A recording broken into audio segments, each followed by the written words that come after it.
Muito antes de nós, as árvores já estavam aqui. E quando não estivermos mais, elas continuarão. Esse bosque é um convite para refletirmos sobre o futuro que queremos construir. Raízes do Amanhã representam o nosso propósito. Tudo o que fazemos hoje sustenta o amanhã. Assim como as raízes fortalecem a árvore, nossas ações sustentam o futuro que desejamos. A nova sede trouxe a oportunidade de revitalizar o bosque e integrá-lo ao nosso cotidiano. Um espaço pensado para descanso, contemplação e conexão com a natureza. Olha aí, pessoal, nosso bosque, Raízes do Amanhã, esse espaço fantástico, esse espaço que veio com muitas inspirações. A primeira dela foi do nosso Criador, que fez essa floresta nessa região, essas plantas, essas árvores, todas elas antigas aqui, mas essa criação da natureza que é uma inspiração divina muito boa e nós temos que agradecer. Parabéns a todos aqueles que se inspiraram para nós termos esse bosque, que fizeram tudo isso acontecer com a identificação, com a ornamentação disso tudo e que seja um espaço muito bem utilizado por todos. Cada árvore foi observada e analisada, permitindo registrar sua história, características e importância. Quando pensamos no projeto, a ideia é muito simples. Como deixar um legado além dos números? Sabemos que hoje temos mais de 60 mil espécies de árvores e 30% correm o risco de extinção.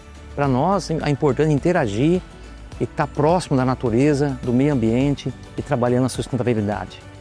O bosque agora se torna um espaço interativo e educativo, onde cada detalhe nos convida a sentir, aprender e redescobrir a biodiversidade que nos cerca. Para tornar o espaço ainda mais acolhedor, orquídeas que antes estavam na sede foram trazidas para o bosque, trazendo cor, delicadeza e vida ao caminho de quem passa.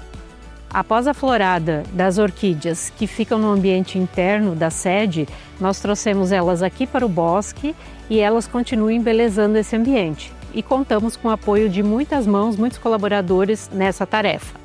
O cultivo de orquídeas é uma das principais atividades dos pequenos produtores do município de Maripá. Nos orgulha muito financiar essa atividade e mais do que justo é ter essas plantas embelezando o ambiente da nossa sede. Olá pessoal, estou aqui no Bosque Raízes do Amanhã e agora com todas as nossas árvores aí devidamente identificadas. E aqui no bosque nós temos 135 árvores. E dessas 135 árvores, 31 são árvores nativas, assim como a peroba rosa, e temos outras 4 exemplares aí que são exóticas, que não são nativas da nossa região. Então fica o convite a todos vocês, nossos colaboradores, também aos familiares de vocês e toda a comunidade a conhecerem esse espaço. Porque aqui nós temos, de certa forma, num espaço bastante reduzido, contato com tantas espécies e com tanta coisa bonita da nossa natureza. Então um forte abraço a todos e parabéns a todos envolvidos nesse projeto. O Bosque Raízes do Amanhã é um legado vivo, um espaço para descansar, aprender e se conectar com o futuro. Cuidar do bosque é cuidar de todos nós.